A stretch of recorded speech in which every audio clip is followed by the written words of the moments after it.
Pierson with Catalyst, and I've been the account lead on our efforts for child sexual abuse awareness. And this time last year, we announced the start of the campaign, and since then there's been a lot of great work done.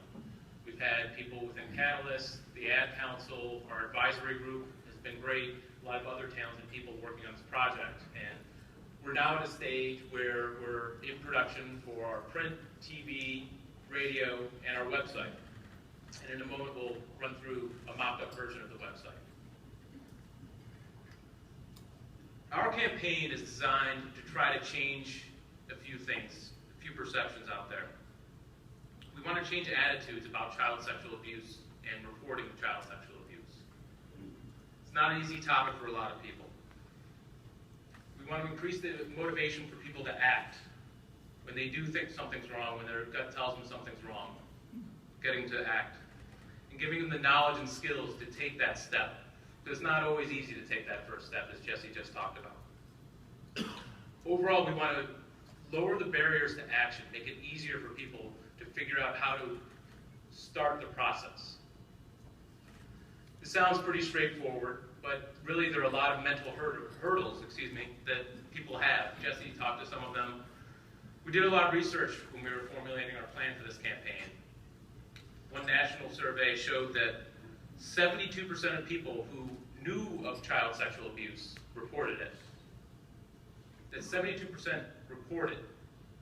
There's a lot of people not reporting who know something's going on. 20% of the people who did not report didn't do so because they didn't know what to do. They didn't know who to call. They didn't know what that first step was. What if we could change the knowledge and perceptions of this small subset of the population? Think of the impact we could have. We also did some research here in Rochester, and we found out some other interesting obstacles that people have. People think that child sexual abuse is an issue, but they don't think it's an issue in their neighborhood. It's always easier to believe that it's happening one town over in somewhere else, but it's more difficult to think about it being on your block. People also think that they have to call the authorities. They have to call CPS, Child Protective Services, the police, and that's the first step you have to take. Because of that, people believe that you have to have hard, concrete evidence. You have to know for sure that something's going on. Tied into that is this fear that if you have a suspicion and you're not sure, and you contact the police, that night that person's going to be arrested, their face will be on the news, and that you may potentially ruin a life based on a suspicion that might not be right. What if we could change those perceptions?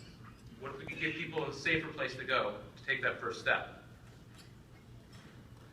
Our campaign centers on lowering the barriers to action for those who are right on the cusp of taking action but aren't quite sure. We want these people to call our helpline. We want these people to trust their gut, like Jesse talked about. We want them to take the first step. We want them to do what's right. We're asking people to make a simple call to trained professionals to find out what, if anything, needs to happen. You don't have to be an expert. We've got experts. Call. In a moment, we'll look at the website. It's a mocked-up version. It looks very final, but it's not quite there. And as you'll see as we go through this is the last stop that a lot of people will have before they make a call. This might be where they come to decide if they're going to make a call. So throughout the site, we want to make sure we have a persistent header on here with our phone number and website. These are not final. The site's not active yet. We want people to know that this is an issue in your neighborhood. Here in Rochester, it's happening. What's going to happen when you call? It's to find out what might need to be done, not definitely something will happen. What are the signs of child sexual abuse? What are some of the things you can look at? Some of the things you can think about? Are these things coming up? Are these things that you've seen?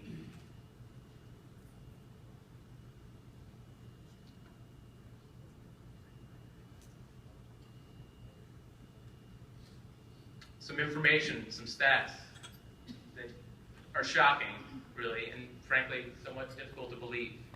Actually, very difficult to believe. If you need that little last bit of motivation to understand what is going on and how important this is, here it is.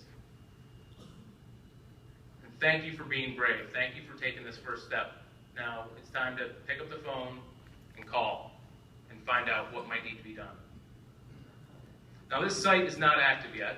Our phone number is not active yet. Obviously, if you know something's going on, you can call the police or you can call CPS.